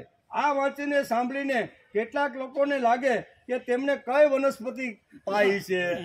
આપણે પણ ઘણી વાર થાય કે એક તો વૃદ્ધ, આગળ લખ્યું ને, કળચલી વળી ગઈ હતી, મોઢામાંથી દાંત પડી ગયા હતા, પછી વાળ સફેદ થઈ ગયા હતા, આંખો તો બંને તો ક્યારની જતી રહી હતી, બરોબર. તો આવી સ્થિતિની અંદર બંને અશ્વની કુમારે એવું કયું ઔષધિ અથવા કઈ દવા પાય કે જેથી આવી રીતે થનગનતી યુવાની આવી ગઈ. આપણે પણ ઘણી વાર પ્રશ્ન થાય. ચવન ઋષિ તો વૃદ્ધ હતા, ચવન ઋષિ બાદ યુવાન બની ગયા છે. આ વાંચીને સાંભળીને કેટલાક લોકોને લાગે કે તેમને કઈ વનસ્પતિ ખાધી હશે. આજે પણ તેમના નામે ચવનપ્રાશ આજે પણ મળે ને, આજે પણ તેમના નામે ચવનપ્રાશ મળે છે. કોઈને ઘડપણ ગમતું નથી, બધાને નવયુવાન બનવું છે. ઘડપણ એક એવી અવસ્થા છે કે જે કોઈને માગણી કરેલી છે કોની પાસે? અશ્વની કુમારો પાસે. એટલે વૃદ્ધ થવું કોઈને ગમતું નથી. એટલે કે વૃદ્ધ ઘડપણ એક એવી અવસ્થા છે કે જે કોઈને ગમતી નથી. કોઈ પોતાને ઘરડો કહે તો માણસે ધક્કો બેસે, બરોબર ને? તેથી આપણા શાસ્ત્રકારોએ સુંદર મજાનો એક શ્લોક પણ લખ્યો છે. ઘડપણ આવે તો પણ ભોગ છૂટતા નથી, તેમને ઘરડા થવાનું દુઃખ હોતું નથી. પણ યુવાન છોકરાઓ કાકા કહીને જયારે હાંક મારે છે ત્યારે તે ઘરડાને એમ થાય કે લે હું કાકો થઈ ગયો. બરોબર, એક દર્શન આપીને સમજી કે ઘડપણ કોઈને ગમતું. એક સુરતના બાપા છે, અમદાવાદ જવાનું, કારણ કે અમદાવાદ વાળે તો આપણો ઘણો મોટો વ્યવહાર છે, એટલે કે બસમાં જવું એના કરતા આપણે ટ્રેન હારી. તો સુરતના રેલવે સ્ટેશનમાં ખૂબ ગીર્દી હતી, ટ્રેનમાં ઉપર મુંબઈથી આવે અને અમદાવાદ જવાનું, એટલે ખૂબ આવી રીતની ગીર્દીમાં કાકા દરવાજેથી ડબ્બાની અંદર ચડવા માટે ગયા. ચડી તો ગયા પણ એટલી બધી ગીર્દી હતી અને ગીર્દીમાં આગળ પાછળ થવાય એવી જગ્યા હતી નહીં. તેથી ને કોલેજની છોકરીઓ ટૂરમાં ફરવા માટે નીકળ્યું છે, 10-15 નું આખું ગ્રુપ છે, એને તો મુંબઈથી જગ્યા મળી ગઈ. એટલે એ તો યુવાન છોકરીઓ હસતી કિલ્લોલ કરતી આવી રીતની બેઠા વાતો કરતી હતી. એમાં આ દાદા સેડ્યા, વૃદ્ધ દાદા સેડ્યા. એટલે છોકરીએ જોયું કે દાદા માંડ ચડી અને અહીંયા ઓલો શું કહેવાય કડું પકડીને ઉભા છે. હવે આવા વૃદ્ધ ઉભા છે એ યોગ્ય નહીં. એટલે એક સખીએ બીજી સખીને કીધું કે બેન જરીક આ કાકાને જગ્યા આપજે. શું કીધું? આ ઘરડાને જગ્યા આપજે. ત્યારે ઓલા કાકાને એમ થયું કે આટલું બધું હું સમાજમાં ફેરો છું પણ હજી હું દરરોજ અરીસામાં જોતો તો મને કઈ ઘડપણનું કાંઈ એવું લાગતું નહીં. રોજ આવી થયું કે અરે કાકાને બેસવાની જગ્યા આપો. તે સાંભળીને ઘરડાને ધક્કો બેઠો. ઘરડાને એમ લાગ્યું કે આજ સુધી મને આવો ધક્કો બેઠો ન હતો. હવે આ જુવાન છોકરીઓ મને કાકા કહેવા લાગી ત્યારે મને વજ્ર જેવો આઘાત લાગ્યો. એમ કરીને શાસ્ત્રકારો એક શ્લોક લખ્યો. આપાડુરા શિર રાજા મિત્રવાલી તકપાલલે દંતવાલી વિગલિતા નતમે ન વિષાદ ભણી દેશો યુવતય પતિમાં વિકલાક્ય તાતેતી ભાષણ પર ભલું વજ્રઘાત લાગ્યું. કેવું? આ શ્લોકની અંદર લખ્યું છે કાકા કરીને જ્યારે યુવાન છોકરીએ કીધું કે કાકાને બેસવા માટે જગ્યા આપજો ત્યારે બાપા ઘરને વજ્રઘાત જેટલો લાગે એટલો એને આઘાત લાગ્યો. માથે ધોળા વાળ આવ્યા, શરીરમાં કરચલી પડી ગઈ, તેનું મને દુઃખ નથી. પરંતુ હરણ જેવી આંખો વાળી યુવતીઓએ જ્યારે કાકા કહીને આંખ મારી ત્યારે માને વજ્ર જેટલો આઘાત. બરોબર, કડસલી પડી એનું મને દુઃખ નથી, મોઢામાંથી દાંત વહી ગયા એનું દુઃખ નથી. માથે ધોળા લોકો ચવનપ્રાશ ખાય છે. યુવાની લાવવા માટે ચવનપ્રાશ ખાય છે. આજે ખાય છે કે નહીં કે ભાઈ મારે યુવાન થવાનું છે. ચવન ઋષિ પણ તમે વિચાર તો કરો. અહીંયા એક શ્લોકમાં વેદવ્યાસ લખે છે અને સુખદેવજી મહારાજ અહીંયા પરીક્ષિત રાજાને કહે છે કે જે વખતે બંને અશ્વની કુમારો જ્યારે ચવન ઋષિના આશ્રમમાં આવ્યા અને પ્રથમ જ એને માગણી કરી લીધી કે મારી શું કહે શરીર ઉપર કડચલી પડી ગઈ છે, બરોબર, દાંત મોઢામાં રહ્યા નથી, માથે ધોળા વાળ આવી ગયા છે, લાકડીના ટેકે હાલું છું, સુકન્યા નામની કન્યા મારી બધી સેવા કરે છે, હવે તમે મને યુવાન બનાવી દો. બરબારી જ વાત કરી દે છે. એટલે કે કોઈને ઘરડું થાવું ગમતું નથી. ઋષિએ પણ કીધું કે મને તમે યુવાન બનાવી દો. અને અશ્વની કુમારો પાસે તો જડીબુટ્ટીનો ભંડાર હતો. એવા બંને અશ્વની કુમાર હતા. એટલે એને થોડી ઘણી શસ્ત્રક્રિયા કે જે કાંઈ કર્યું છે તે ઔષધિ અથવા જડીબુટ્ટી પાઈ છે તે પણ એ યુવાન બની ગયા એવું ભાગવતકાર લખે છે. ઘરડો મનમાં વિચાર કરે છે કે રોજ અરીસામાં જોતો હતો તો વાળ ધોળા થયેલા દેખાતા હતા પણ તેનાથી મને ધક્કો બેઠો. રોજ અરીસામાં જોઉં, બરોબર ને, આમ કરું તેમ કરું પણ તે વખતે મને ધક્કો બેઠો નહીં. ધક્કો ન બેઠો. છોકરીએ જયારે રેલવેની અંદર કાકા કહીને જયારે હાંક મારી ત્યારે વજ્ર જેવો આઘાત મને. રોજ અરીસામાં જોઉં આમ તેમ જો બધું કરું, પણ મને કાંઈ આવું દુઃખ થતું નહીં. અરીસા પર કરસલી પડેલી જોઈ છતાં મને ધક્કો ન બેઠો. 32 દાંત પડી ગયા તે હું રોજ અરીસામાં જોતો હતો, પણ મને કોઈ દી વિષાદ ન થયો. પણ આ છોકરી એમ કીધું કે કાકાને જગા આપો. આ કાકા નામ સાંભળીને મને વિષાદ અને ધક્કો બેસી ગયો. એટલે કાકા અથવા ઘરનું થવું કોઈને ગમતું નથી. આપણે દાદા થઈ ગયા છે, ધ્યાન રાખ્યો બધા શરીર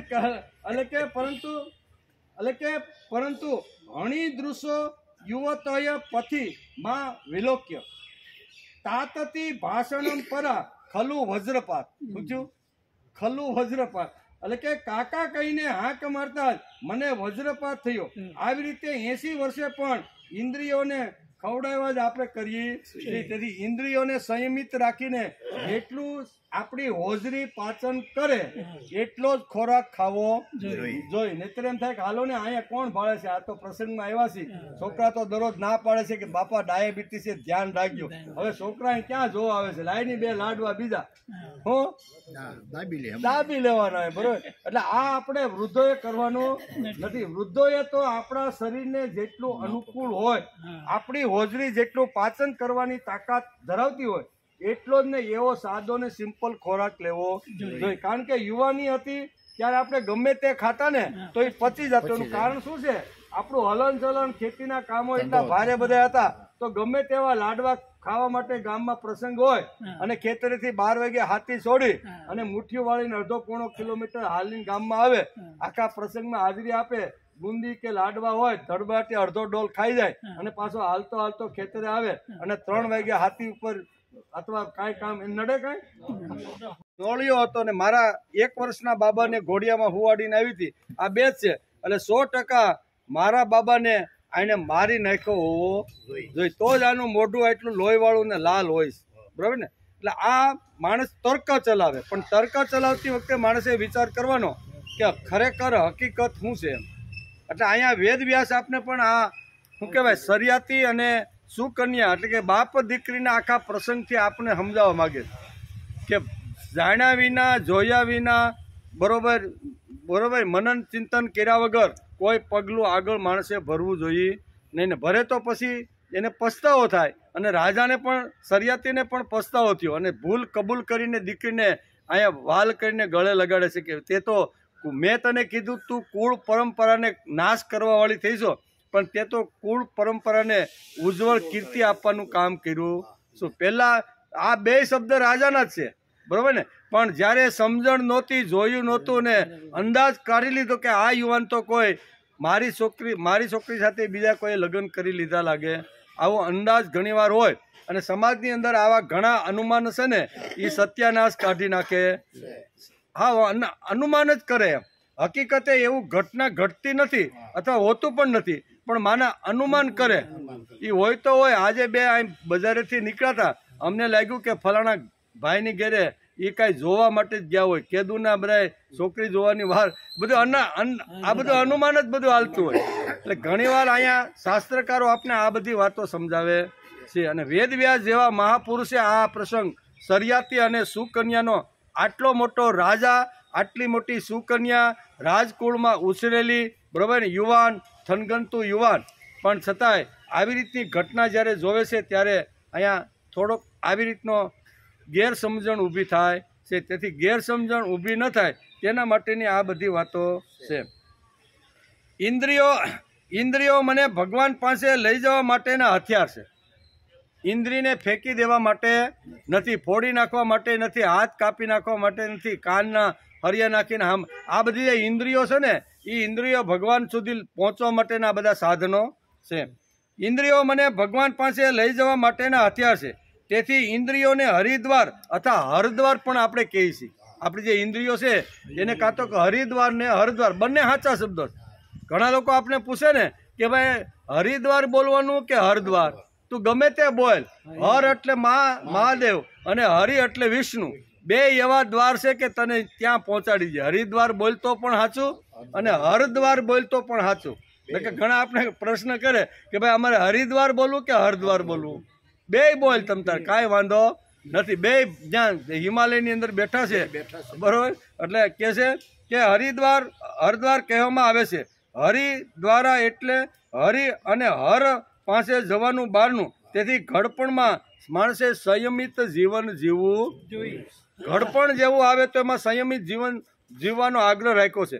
ભાગવતમાં વેદવ્યાસે લખ્યું છે કે ચવન ઋષિનો અશ્વની કુમાર જોડે સંબંધ આવ્યો, બરાબર ને. સંબંધ આવ્યો એટલે સરિયાતીએ કીધું કે મારે ત્યાં યજ્ઞ કરવાનો છે અને યજ્ઞની અંદર મને જેણે યુવાની આપી છે એવા અશ્વની કુમારને પણ બોલાવવાના છે, બરોબર. અને અશ્વની કુમારને જ્યારે ઇન્વાઇટેડ આમંત્રણ આપવા જાય છે ત્યારે અશ્વની કુમારો એમ કહે છે કે ભાઈ અમે સોમરસથી તો દૂર થઈ ગયેલા છે એટલે અમને આ અધિકાર નથી. ચવન ઋષિ પાસે આવીને સરિયાતી પાસે વાત કરે છે રાજા. ત્યારે અહીંયા ચવન કહે છે કે હું જઈને જાતે એને બોલાવીને લાવીને કે તમને આજથી હું અધિકાર અપાવું.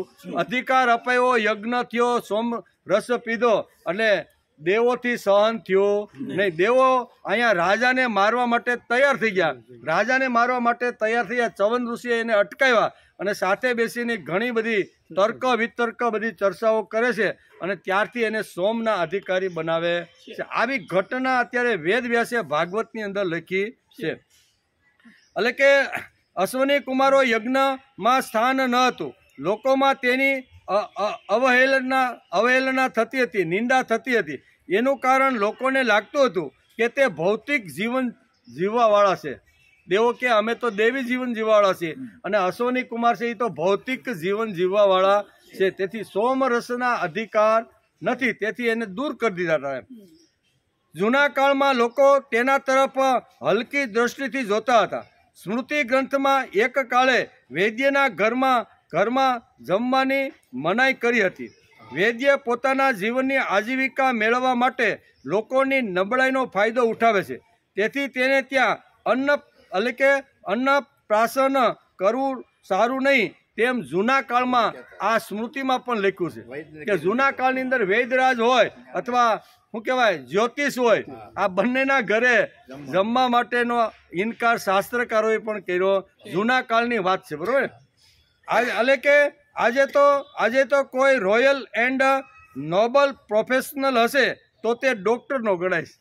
આજની ભાષામાં આપણે કેવું હોય તો કોઈ રોયલ બિઝનેસ હોય અથવા પ્રોફેશનલ સારામાં સારો હોય ને, બરોબર ને, નોબલ, તો એ કયો છે ડોક્ટરનો. સિઝેરિયન ન આવવાનું હોય ને તોય બહાર બેઠેલા બધા સગા સંબંધીને ગભરાવી ગયા. હવે તમે 10 મિનિટમાં અમને નિર્ણય આપો, નહીતર હમણાં આ ઘટના ઘટશે તો તમારા હાથમાં બાળક નહીં, એ સ્ત્રી નહીં. આવા ગભરાવે કે નહીં? આવા ગભરાવી અને જે પૈસા પેદા કરે છે એના માટેની આ વાત હતી. અશ્વની કુમારો આવા નહોતા એવું ચવન ઋષિએ દેવોને સમજાવ્યું કે તમે આના જે સોમરસથી જે બહાર રાખ્યા છો, તમારા મનમાં એવું છે કે આ બધા વેદ એટલે ખોટા રસ્તા સમાજને કરાવી અને પૈસા ભેગા કરવા, આવી તમારા મનમાં જે ગેરસમજણ છે ને એ તમારે દૂર કરવી જોઈએ. તેથી એ તો કોઈ રોયલ એન્ડ નોબલ પ્રોફેશનલ હશે તો તે ડોક્ટરનો ગણાય છે. પરંતુ એક કાળે વૈદ્યોની અવહેલના થતી હતી. તેનું કારણ એક જ કે તેઓ બીજાની નબળાઈનો ફાયદો ઉઠાવે છે અને તેમાંથી પોતાનો જીવન વ્યવહાર ચલાવે. સામેવાળાની નબળાઈ પકડે એમ, બરોબર ને. એ આવી રીતના ગભરાવે તો જ એમ કે કાંઈ વાંધો નહીં, 10 મિનિટની અંદર અમે તમને લખી આપીએ છીએ કે ભલે તમે એનું સિઝેરિયન કરી. હકીકતે નોર્મલ ડિલિવરી થતી હોય છે પણ વધારે પૈસા કમાવા માટે આવા શીરા પાડીને ઘણું બધું કરતા હોય. એના માટેની આ વાત છે. જે સમાજમાં સાત્વિક જે ડોક્ટરો છે, સજ્જન ડોક્ટરો છે, જે પ્રામાણિક ડોક્ટરો છે, એ તો એમ જ કહે છે કે અમારે તમારું વધારે કાંઈ જોતું નથી, એના કરતાં 1000 રૂપિયા તમે વધારે અમને આપી ગયો, અમારે સિઝેરિયન કરવાવું. આમ ફી વધારે થોડીક માંગી લે, બરોબર ને, પણ આવા ધંધા કરતા નથી. પણ આવા જે ધંધા એ કાળમાં કરતા હશે તો દેવોને એમ થયું કે અશ્વની કુમારો પણ વૈદો છે, એ પણ ડોક્ટરો છે, એ પણ શારીરિક ચિકિત્સા બધાની કરે છે, એ પણ આવા જ હશે. આમ કરી અંદાજ માની અને અહીંયા સોમરસથી આ બંને અશ્વની કુમારોને દૂર રાખી દીધા કે યજ્ઞની અંદર બધા જ દેવતાઓને ભાગ મળે પણ અશ્વની કુમારને એનો ભાગ આપવામાં આવતો નહીં. ઘણા વર્ષો સુધી આવું ચાલ્યું પણ ચવન ઋષિને જ્યારે યુવાન બનાવી દીધા ત્યારે એને એમ થયું કે આણે મારું કાંઈક કામ કર્યું છે તો એનું કામ અમારે કાંઈક કરવું જોઈએ. તેથી આ સોમરસના ભાગીદાર ન હતા એને ભાગીદાર બનાવવાનું કામ ચવન ઋષિએ જબરજસ્ત કામ કરી અને સરિયાતી અને દેવોને સમજાવી અને ફરીથી સોમરસના અધિકારી બનાવ્યા છે એમ ભાગવતકાર વેદવ્યાસ લખે છે. તેનું કારણ એક જ છે કે તેઓ બીજાની નબળાઈ જોશે. તે કાળમાં તેના કરતાં વધારે અધપતિ જ્યોતિષ હતો. કેવો? ડોક્ટર કરતાં પણ અધપતિ કોણ છે? જ્યોતિષ. જોઈને પોતાનું જીવન ચલાવવાળા બ્રાહ્મણને માનવામાં આવતો હતો. તેનું કારણ એ જ કે નબળાઈ ઉપર જ ઘા કરે. આપણે હાથ બતાવીએ એટલે આપણે ખબર પડે કે આ ધંધામાં કે આને કંઈ પુત્ર રત્ન પ્રાપ્ત નથી એટલે ત્યાં જ ઘા મારે. તે કાળે આ જ કારણે અશ્વની કુમારોને યજ્ઞમાં સ્થાન મળતું નહોતું મળતું. તેમાં ભાગવત વાંચ્યા પછી આપને ખબર પડે. અશ્વની કુમારને યજ્ઞમાં અધિકાર પણ ન હતો. ચવન ઋષિનો અશ્વની કુમાર જોડે સંબંધ આવ્યો. અશ્વની કુમારે વૃદ્ધ ચવન ઋષિને ઔષધિ આપી છે. આ ઔષધિથી એટલે કે ચવન ઋષિ ફરીથી નવયુવાન થઈ ગયા. સુંદર, આકર્ષણ અને રમણીય એમ દેખાવા લાગ્યા. સુકન્યાએ તેના ગૃહસ્થાશ્રમની જવાબદારી ઉપાડી લીધી. આદર્શક ગૃહસ્થાશ્રમનો આશ્રમમાં શરૂઆત કરી દીધો. જ્યારે વૃદ્ધ હતા એના પતિ ત્યારે પણ સરસ મજાનો ગૃહસ્થાશ્રમ કરતા હતા. હવે તો યુવાન બની ગયા અને યુવાન બન્યા પછી અહીંયા ચવન ઋષિની સાથે સુકન્યા સારામાં સારો સંસાર કરવા લાગ્યા. આશ્રમની અંદર ઘણા લોકોની આવન જાવન હોય, કારણ કે આશ્રમ એને કહેવાય કે જ્યાં આવ્યા પછી ઉત્સાહ, સ્ફૂર્તિ અને ચૈતન્ય મળે. તો અહીંયા ચવન ઋષિના આશ્રમમાં થાકેલો, કંટાળેલો, નાસીપાસ થયેલો અને મુમૂર્ષ એટલે કે મરવાની ઈચ્છાવાળા ઘણા લોકો આવતા. તો ત્યાં થોડા સમય રહે તો એને ઉત્સાહ, સ્ફૂર્તિ અને ચૈતન્ય મળી જતા હતા. એટલે ઘણા લોકોની અવન જવન અહીંયા ચવન ઋષિના આશ્રમમાં હતી. તેથી સુકન્યાએ નક્કી કર્યું કે હવે તો મારા પતિ યુવાન થઈ ગયા છે, મારે પણ આવી રીતના આવનાર જે અતિથિઓ અથવા જે અભ્યાગત છે એનું સારામાં સારી રીતે સન્માન કરવું જોઈએ. આમ કરી અને ચવન ઋષિ અને સુકન્યાનો સુંદર મજાનો ગૃહસ્થાશ્રમ ધમધમમાં લાગ્યો. આ ઔષધિ એટલે કે સુકન્યાએ તેમની જવાબદારી ઉપાડીને જે તપસ્યા કરી, જે ત્યાગ કર્યો, તેનું કૌટુંબિક જીવન અતિશય સુંદર હતું. તે ભાગવતકાર વેદવ્યાસે અહીંયા સ્કંદ 9 અને અધ્યાય 3ની અંદર આ સુંદર કથાઓ દ્વારા સમજાવવાનો પ્રયત્ન કર્યો છે. ત્યારબાદ ચવન ઋષિ અને સુકન્યા બેઠા હતા અને આનંદથી વાતો કરતા હતા. તેમાં પિતા રાજા સરિયાતી સુકન્યાને મળવા માટે આવ્યા છે. તેણે દૂરથી જોયું કે મારી પુત્રી સુકન્યા એક સુંદર, આકર્ષક યુવાન, નવયુવાન સાથે બેઠી છે. તે એકદમ ક્રોધિત થઈ ગયા અને ભાગવતકારે એનું સુંદર મજાનું વર્ણન કર્યું છે એ આપણે જોયું. ત્યારે સુકન્યાએ પોતાના પિતાને નમસ્કાર કરીને કહ્યું કે પિતાજી, જે ચવન ઋષિ જોડે મારા લગ્ન તમે કર્યા હતા એ જ આ નવયુવાન છે એમ કે. આવી અદ્ભુતતા જોઈને સુકન્યાના પિતા સરિયાતી નતમસ્તક થઈ ગયા. તે જ વખતે ચવન ઋષિએ અશ્વની કુમારને યજ્ઞનો અધિકાર અપાયો, યજ્ઞમાં સ્થાન આપ્યું અને હરવી ભાગ જે નતો મળતો એ અશ્વની કુમારને આ કાળથી આપવાની શરૂઆત થઈ એમ કે. એટલે કે ભૌતિક જીવનની ચિકિત્સા કરવાવાળા કંઈ હીન નથી, નીચા નથી. ભૌતિક જીવનની ચિકિત્સા થવી જ જોઈએ. ભૌતિક જીવન, શરીર જો બગડે, એની અંદર જો કાંઈ ઉણપ આવે અથવા ખોટ આવે તો એની જે સેવા કરે છે એ ચિકિત્સકો એટલે ડૉક્ટરો કાંઈ હલકા નથી. હાડકું ભાંગી ગયો હોય, ગાડીમાં નાખીને માણસને જામનગર લઈ ગયા હોય હોસ્પિટલમાં અને 6-8 મહિના રહે અને પાછો તગડા જેવો થઈને બહાર આવે તો એ જે ચિકિત્સા કરી છે એ ડૉક્ટર હલકા. શરીર તૂટે, ભાંગે અથવા શરીરની અંદર કંઈ ગડબડ થાય અને એને જો પાછું શરીરને તંદુરસ્ત બનાવવાનું તો એના માટે જે લોકો ચિકિત્સા કરે છે એ કાંઈ ખરાબ નથી. આમ ચવન મુનિએ દેવોને સારી રીતે સમજાવ્યું. દેવો જ્યારે આ પ્રશ્ન લઈને ઊભા થયા હતા ત્યારે અહીંયા ચવન ઋષિ આ રાજા શું કહેવાય, ઇન્દ્ર જેવા રાજાને આ બધી વાતો સમજાવે છે કે તમે ખોટો, તમારા મનની અંદર ગડબડ ચાલતી રહેલી છે, આ કાંઈ ખરાબ નથી, આ કાંઈ વેદ થયા એટલે બગડી ગયા અને વેદ થયા એટલે એ આવીને એવી સમજવાનું કોઈ કારણ નથી. એટલે કે શરીર સારું અને સ્વસ્થ હશે તો તેનાથી સત્કર્મો થઈ શકશે. શરીર માધ્યમ ખલું ધર્મ સાધનમ, આમ આપણું શાસ્ત્ર કહે છે, સાધનમ. તેથી શરીરની ચિકિત્સા કરવાવાળા ભૌતિક નથી.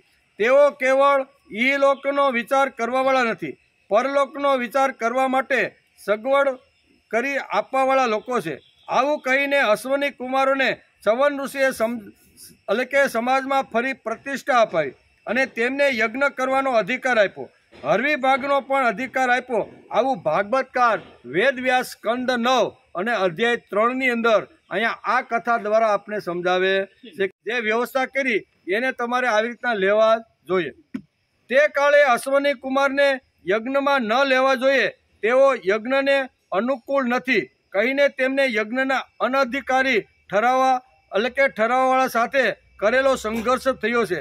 અને ઋષિએ ખૂબ એને સમજણપૂર્વક આ દેવતાઓને આ વાત સમજાવી છે. એકદમ ભાર દઈને ચવન ઋષિ જ્યારે સરિયાતીના યજ્ઞની અંદર દેવતાઓ ક્રોધે ભરાઈને જ્યારે આવ્યા અને સરિયાતીને મારવા માટે જ્યારે તૈયાર થયા છે, ત્યારે ચવન ઋષિએ એના હથિયારોને અટકાવી દીધા અને બેઠક કરી. અને બેઠકની અંદર સુંદર મજાની આ બધી વાતો દેવતાઓને સમજાવે છે કે જે આ શરીરની ચિકિત્સા કરે છે, શરીરને સ્વસ્થ રાખે છે, શરીરને તંદુરસ્ત રાખે છે, ઔષધિ કે જડીબુટી આપીને 100 વર્ષ સુધી માણસ હસતો રહે, એના માટે જે લોકો પ્રયત્ન કરે છે એ કાંઈ ખરાબ નથી. આવું અશ્વની કુમારો જે કરતા હતા એ વાત ચવન ઋષિએ દેવતાઓને સમજાવી.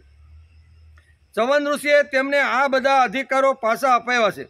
આ બધી વાતો આપણે અડધો કલાકમાં કહી નાખી, પણ ગયેલો અધિકાર પાછો મેળવતા કેટલા વર્ષો લાગે તે તો ભાગવત વાંચી તો જ ખબર પડે.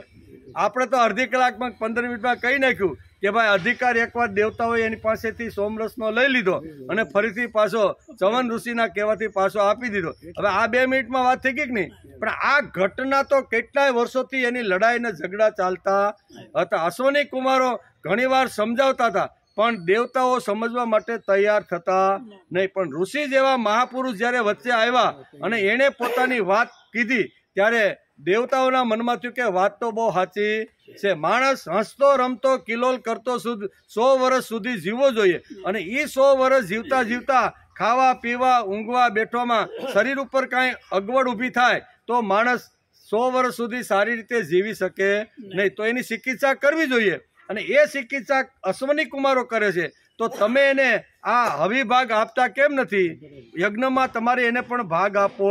આવી ઘણી બધી ચર્ચાઓના અંતે દેવતાઓ કન્વિન્સ થયા છે, સહમત થયા છે કે વાંધો નહીં, જો તમે કહેતા હોય તો અમે એને આજથી આ ભાગના અધિકારી બનાવી છે. એટલે ચવન ઋષિનો કેટલો જબરજસ્ત પ્રયત્ન છે. ઋષિ આને જ કહેવાય.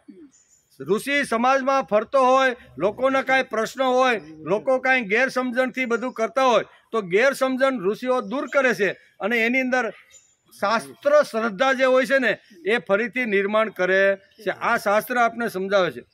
ઘણીવાર આ 2 મિનિટમાં પણ કરી નાખીએ છીએ, પરંતુ લોકોનું માનસ પરિવર્તન કરવા માટે ઓછા નામે 25 વર્ષ લાગે. કેટલા?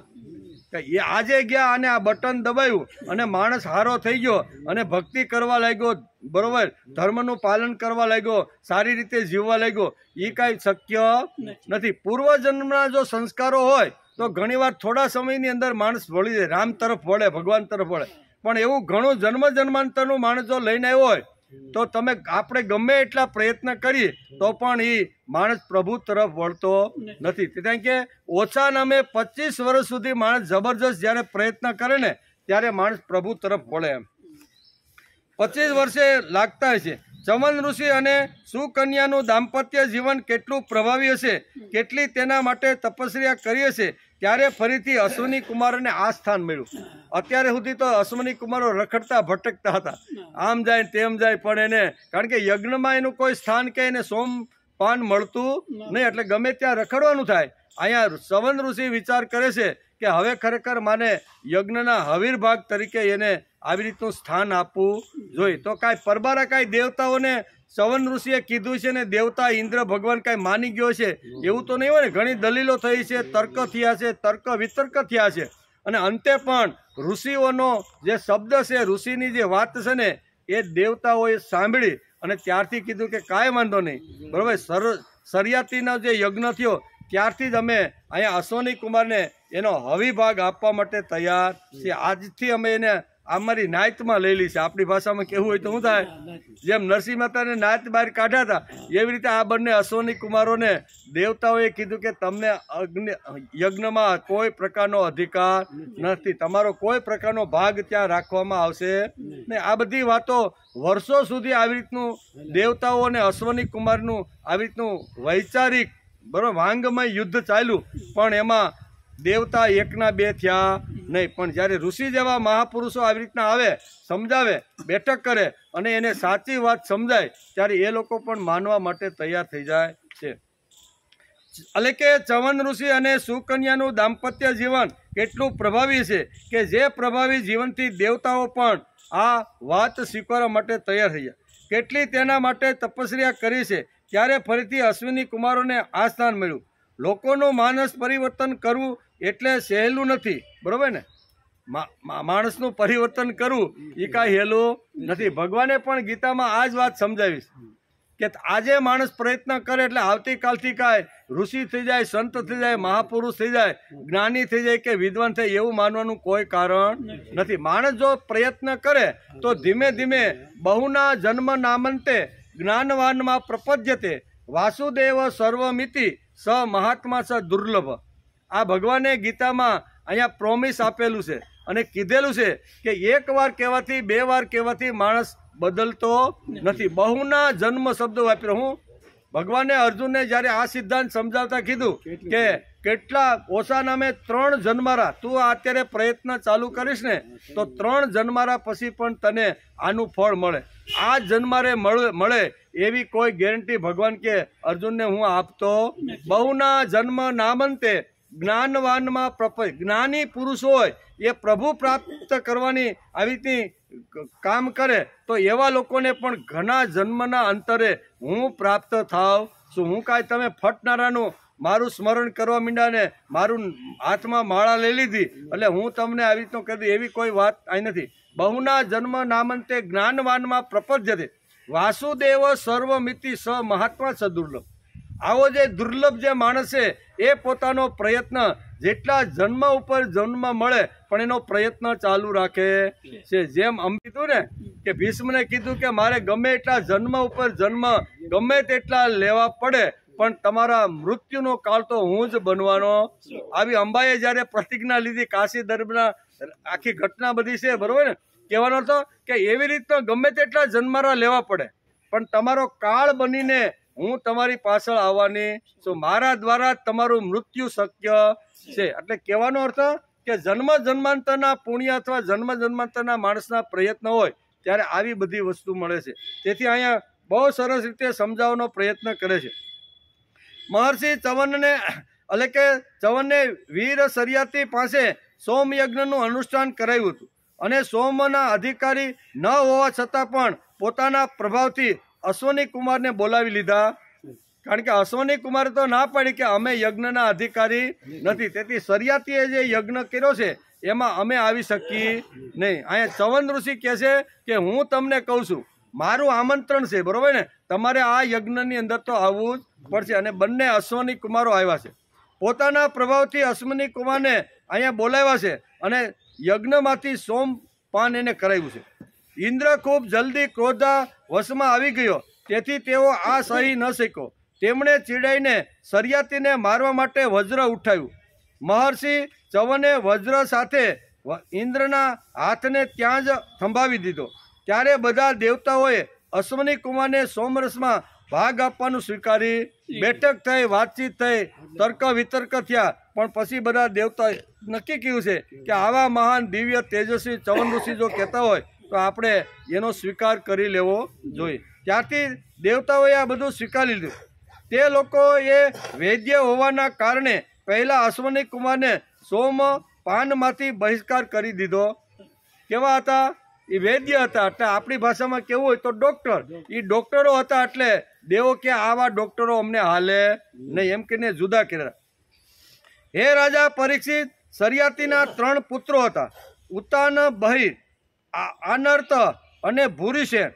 આનર્તના રહેવત થયા આખી, કારણ કે અહીંયા ચંદ્રવંશનું વર્ણન શરૂઆતમાં પરીક્ષિત રાજાએ પૂછ્યું છે કે આ ચંદ્રવંશનું અને સૂર્યવંશની કેવી રીતની આખી જે પરંપરા હતી એના વંશ કેવા હતા એનું વર્ણન કરે છે. એમાં અત્યારે આ સરિયાતી નામના રાજા, પછી ચવન ઋષિ અને એમની જે પત્ની હતી એ સુકન્યા, એનું સુંદર મજાનું વર્ણન વેદવ્યાસે સ્કંદ 9 અધ્યાય 3 અંદર કરેલું છે.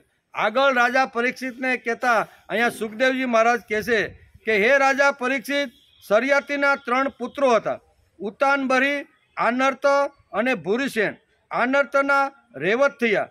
હે મહારાજ, એટલે કે રેવતે સમુદ્રના કુશળથી એટલે કે કુશસ્થળી નામનું નગર વસાવ્યું હતું.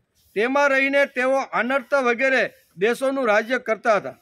તેમના શ્રેષ્ઠ એવા 100 પુત્રો હતા. તેમાં સૌથી મોટા પુત્ર હતા કકુગ્નિ.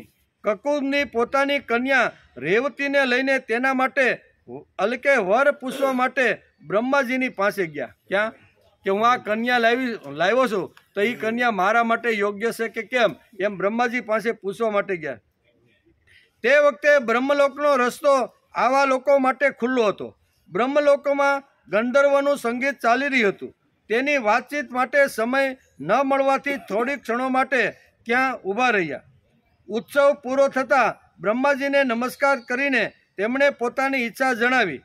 તે વાત સાંભળીને બ્રહ્માજીએ મલકતા અહીંયા આ યુવાનને કીધું, કારણ આ જે રાજકુમાર હતો એ બધી શું કહેવાય એક કન્યાને લઈને બ્રહ્માજી પાસે પૂછવા માટે ગયા કે આ કન્યા સાથે હું લગ્ન કરું કે કેમ. પણ ત્યાં બધા આનંદ ઉલ્લાસ ચાલતો હતો એટલે થોડો સમય એને વેઇટ કરવું પડ્યું. મહારાજ, તમે તમારા મનમાં જે લોકો વિશે વિચારી રાખ્યું છે તે બધા તો અત્યારે કાલના મુખમાં ચાલ્યા ગયા છે. હવે તેમના પુત્રો, પૌત્રો અથવા પ્રપૌત્રોની તો શી વાત જ કરવી. તેમના તો ગોત્રોના નામ પણ સાંભળવા મળતા નથી. આની વચ્ચેના કાળમાં 27 ચતુર્યુગીનો સમય આવી ચૂક્યો છે. તેથી તમે પાછા જાઓ એમ. બરાબર? તમે પૂછવા આવ્યા કે આ કઈ ગોત્રની કન્યા છે, એની સાથે લગ્ન કરાય કે કેમ, ત્યારે અત્યારે બ્રહ્માજી કહે છે કે ભાઈ એ તો ઘણા જૂના વર્ષોની વાત છે, ગોત્યું જડતું નથી. હે?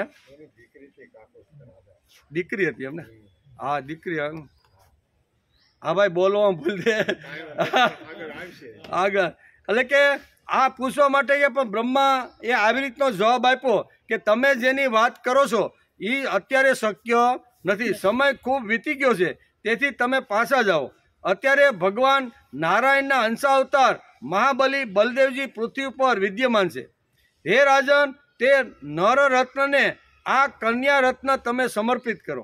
એમ અત્યારે રાજા જે કન્યાને લઈને બ્રહ્માજી પાસે ગયા હતા ત્યાં બ્રહ્માજીએ એને આ રીતે વાત કરી કે ભગવાન અત્યારે અહીંયા બલદેવના નામે પૃથ્વી ઉપર વિદ્યમાન છે. હે રાજન, તે નરરત્નને આ કન્યા રત્ન તમે સમર્પિત કરી દો. જેમના નામ લીલા વગેરેનું શ્રવણ કીર્તન બહુ જ પવિત્ર છે. તે જ પ્રાણી માત્રનું રક્ષણ કરનાર ભગવાન પૃથ્વીનો ભાર ઉતારવા માટે પોતાના અંશરૂપ બલદેવજી સાથે પૃથ્વી પર અવતર્યા છે. રાજા કકુબનીએ બ્રહ્માજીનો આદેશ પ્રાપ્ત કરીને તેમના ચરણોમાં વંદન કર્યા અને પોતાના નગરમાં કન્યાની સાથે પાછા ફર્યા. તેમના વંશજોએ યક્ષોના ભયથી તે નગર છોડી દીધું હતું અને આમ તેમ જુદી જુદી દિશાઓમાં રહેતા હતા. રાજા કકુગ્નિ પોતાની સર્વાંગ સુંદરી પુત્રીને પરમ બલશાલી બલરામજી સાથે પરણાવી દીધી અને પોતે તપસ્યા કરવા માટે ભગવાન નરનારાયણના આશ્રમમાં બદ્રિકાશ્રમ આ કકુગ્નિ નામના રાજા હતા એ ચાલ્યા ગયા. જ્યારે આપણે શું કહેવાય પુરાણ અને ભાગવત કે મહાભારતનો જ્યારે આપણે અભ્યાસ કરીએ છીએ ત્યારે સમય પૂરો થાય એટલે પોતાના દીકરાને રાજ્ય હાથમાં સોંપી અને તપસ્યા, પોતાની સાધના અને પોતાને જ્યાં જવાનું છે ને એ ભક્તિ કરવા માટે પોતાનો રાજમહેલ છોડીને એ વારંવાર આપણે ઘણી જગ્યાએ વાંચી. અહીંયા પણ આ જ ઘટના ઘટે છે કે કકુગ્નિ નામનો જે રાજા હતો બ્રહ્માજી પાસે ગયા. બ્રહ્માજીને પૂછ્યું કે હવે અમારે આ કન્યાનું શું કરવાનું? ત્યારે એણે કીધું કે બલરામ રૂપે અવતાર લઈને ભગવાન આવ્યા છે, એની સાથે તમે તમારી કન્યાને પરણાવી ગયો. આવી જ્યારે વાત લઈને આવ્યા, બધું પરણાવી પણ ખરી, અને હવે અરીસામાં જોયું તો વાળ પણ સફેદ થઈ ગયા. પોતાનો જે યુવરાજ દીકરો હતો એ પણ આવી રીતનો તૈયાર થઈ ગયો હતો. તેથી અહીં બધા જ જે કાંઈ કારભાર છે એ બધો છોડી અને નર નારાયણ આશ્રમની અંદર, બદ્રિકાશ્રમની અંદર અત્યારે અહીંયા કકુગની રાજા તપસ્યા કરવા માટે ચાલ્યા ગયા. ઇતિ શ્રીમદ ભાગવતે મહાપુરાણે પારમહંસ્યા સંહિતાયા નવમ સ્કંદે તૃતીયોધ્યાય. નવમા સ્કંદ અંતર્ગત ત્રીજો અધ્યાય સમાપ્ત થયો. ત્રીજા અધ્યાયની અંદર શરૂઆતમાં આપણે જોયું કે આટલી વાતો વેદ વ્યાસે લખી છે. શરૂઆતમાં કઈ વાત હતી? તો કે આવી રીતના જે રાજા સરિયાતી નામના જે રાજા હતા એ જંગલમાં પોતાની દીકરી કન્યા અને થોડા ઘણા સૈનિકો સાથે જંગલમાં ફરવા માટે ગયા છે. ફરતા ફરતા ચવન ઋષિના આશ્રમમાં આવે છે. ચવન ઋષિના આશ્રમમાં આવ્યા તો ઋષિની સાથે, ઋષિ તો હતા નહીં, જોયું કે હવે શું કરવાનું, તો આ દીકરીઓ જે હતી, 4-5 જેની સખીઓ હતી, એની જોડે જંગલની અંદર આવી રીતની ફરવા માટે ગયું. અને ફરવા માટે ગયું, રાફડાની અંદર ચમકતી 2 જ્યોતિ જોઈ અને થોડું કુતૂહલ થયું, એટલે મોટો હરિયો કે હળી લઈ અને એ આંખની અંદર આવી રીતના કરી દે છે. તેથી અહીંયા શું કહે છે, સૈનિકો જે સાથે હતા એ આ સરિયાતી નામના રાજા જોવે છે કે આના મળમૂત્ર બધા બંધ થઈ ગયા છે. એટલે આશ્રમની અંદર કંઈક અઘટિત ઘટના ઘટી હોય. જે આશ્રમની આજુબાજુનો જે વિસ્તાર છે એની હદની અંદર આ કંઈક ઘટના બને તો જ અમારા સૈનિકોને આવી રીતનું દુઃખ અથવા આવી રીતની તકલીફ વેઠવી પડે. ચારે બાજુ તપાસ કરી પોતાની દીકરી સુકન્યા આવીને કહે છે કે પિતાજી, મારી જ ભૂલ થઈ છે, મેં જ આ ખરાબ કૃત્ય કરેલું છે. શું કર્યું છે બેટા તે? તો કે આ રાફડો હતો, એમાં ચમકતી 2 જ્યોતિ આવી રીતની જોઈ અને મને કુતૂહલતાથી મને લાગ્યું કે આમાં શું છે બધું. એટલે મોટી હળી લઈને મેં અંદર આવી રીતની નાખી તો અંદરથી લોહીની આવી રીતની શેડો છૂટવા લાગી. એટલે અંદર કોઈ હશે એવું મને લાગ્યું. મને તો તું કે કોઈ જીવજંતુ અંદર હશે, એટલે મેં તો કુતૂહલતાથી આ કર્યું. ત્યારે અહીંયા રાજા સરિયાતી વિચાર કરે છે કે દીકરી તે ખૂબ જ મોટી ભૂલ કરી છે. એ સૈનિકો સાથે રાફડા પાસે આવે છે. ધીમે ધીમે રાફડાને ખોદે છે તો અંદરથી ચવન ઋષિ આવી રીતના નીકળે છે. અને ચવન ઋષિ નીકળે છે, અંધ થઈ ગયા છે, શરીર ઉપર કડસલી પડી ગઈ છે, વૃદ્ધાવસ્થા આવી ગઈ છે, આવી સ્થિતિ હોય છે. ત્યારે સરિયાતી નામના જે રાજા છે એ વિચાર કરે છે કે હવે એની સેવામાં જ હું મારી કન્યાને મારા કન્યાનો હાથ એના હાથમાં સોંપી દઉં. એની સાથે લગ્ન કરીને પછી પોતાના રાજની અંદર આવે છે. આવી ઘટના ઘટી અને અહીંયા ઘણો સમય વીતી ગયો. અહીંયા ચવન ઋષિની સાથે પોતાની જે આપેલી જે દીકરી હતી સુકન્યા, એ પત્ની તરીકે ચવનની સેવા કરવા ઘણા વર્ષો સુધી રહે છે. અશ્વની કુમારો આવે છે. અશ્વની કુમારને સીધી જ માગણી કરે છે કે ભાઈ આ વૃદ્ધત્વ મને ગમતું નથી, હાલવાનું, ચાલવાનું, ખાવાનું, બોલવાનું, પચવાનું એ કાંઈ મને ફાવતું નથી. તમારી પાસે આવી રીતની જડીબુટ્ટીઓ છે, બરોબર ને, તો એનાથી મને તમે યૌવન બનાવી દો. અને અશ્વની કુમારે યૌવન બનાવી દે છે ઋષિને, બરોબર ને. અને પછી પોતાના લોકની અંદર અશ્વની કુમારો ચાલ્યા. સરસ મજાના નવયુવાન થઈ ગયા, સુંદર મજાનું શરીર, અને આવી રીતની ઘટના ઘટી, બરોબર ને. રાજા સરિયાતી ફરીથી ત્યાં મળવા માટે આવે છે. અને મળવા માટે આવે છે ત્યારે શું કહે છે કે આ બંને યુવાન અને પોતાની સુકન્યાને જોવે છે, ધક્કો બેસે છે કે મેં જેની સાથે પરણાવી હતી એને છોડીને મારી સુકન્યા કોઈ યુવાનની સાથે આવી ગઈ છે. આમ કરી અને આ બધી વાતો આપણે જોઈ, બરાબર ને.